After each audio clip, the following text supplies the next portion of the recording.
I just wanted to give you a chance to respond because I know the news conference, they had a lot of people protesting and the word never quite got out to what it was. So we appreciate your time, Officer Joseph. Ready? Go. I'm Senior Lead Officer Joseph, just trying to clear up some misconceptions a lot of people are putting out there about the proposed injunction. This injunction that we're working with the city attorney with has zero to do with someone's social status or homeless status. Nothing to do with it. It only has to do with people who we've identified through very, very thorough process who are coming down to Skid Row from outside of the Skid Row area, whether it be South LA, Pasadena, wherever, to prey on the vices of the homeless community. That's it. That's all. In order to meet that criteria, you have to have certain things. A, you have to be from outside of the area. You know, that's one. B, you can be a gang member or you can be associated with a gang member, but if you're coming from outside of the area to sell drugs, that can get you on a list. Also, one of the biggest factors is you have to have 2 or more arrests within a 5-year period near the service providers, near Skid Row, coupled with being from outside of the area. That's the criteria for you being on the list. It has nothing to do with people who are homeless here. You can't walk up next to a drug dealer, shake their hand, and end up on the list. It doesn't work like that. That's a myth that a lot of people are trying to put out there to derail it. You can't be guilty of association. We know who we're looking for. We've been doing really extensive research on it with the city attorney's office. So no, we're not randomly picking people and putting them on the list. We have overwhelming evidence of this, of the activities individuals are involved in, and the goal is to create an environment conducive to change for people trying to benefit from the programs such as the Union Rescue Mission, LA Mission, James and Wood Center.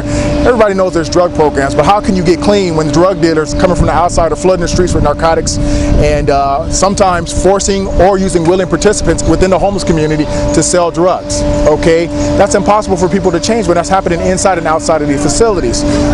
So the point I want to make is being homeless will not get you on the list. Even if you're homeless, and let's say we find out you're homeless and you happen to be selling drugs here, that's not going to get you on the list. If you're from outside of the area and we've identified you through arrest, okay, a certain amount of arrest within a certain amount of time, that's the 80 people that's on the list, and that's it. You know, and people are trying to make a molehill into a mountain, but most people I talk to in the community are for what we're trying to do. What happens if they are on the list and they're found here in this area again? Once the injunction has already been filed, but once the judge approves it, if we get the green light, which I hope we will, what happens is we serve the individuals on the list. Once they're served, if they come within a certain boundary that's been identified by the city attorney, they will be arrested on site for violating the court order, violating the injunction. That's it, you know? So what we're trying to do is not arrest them first. We're trying to serve them and say, okay, we've identified you as a drug dealer. You need to leave the area. If they leave and don't come back, we can't arrest them. If they come back and violate the order, we'll arrest you for a misdemeanor, which can carry up to 6 months. And we're going to do it every time until you decide, you know what, maybe Skid Row isn't the place for me to come serve cocaine. Maybe Skid Row is not the place for me to make homeless people sell drugs or whatever, or sell drugs near service providers. That's the whole goal, is to create a better environment for people to change their life in Skid Row. That's it. That's what it's always been about. And that's focus is specifically on people from outside. Yeah, it was pretty sad what happened that day. Sad because we really wanted to let the community know exactly what we're trying to do. And that's what everybody said they wanted from the start. Why don't we focus on drug dealers?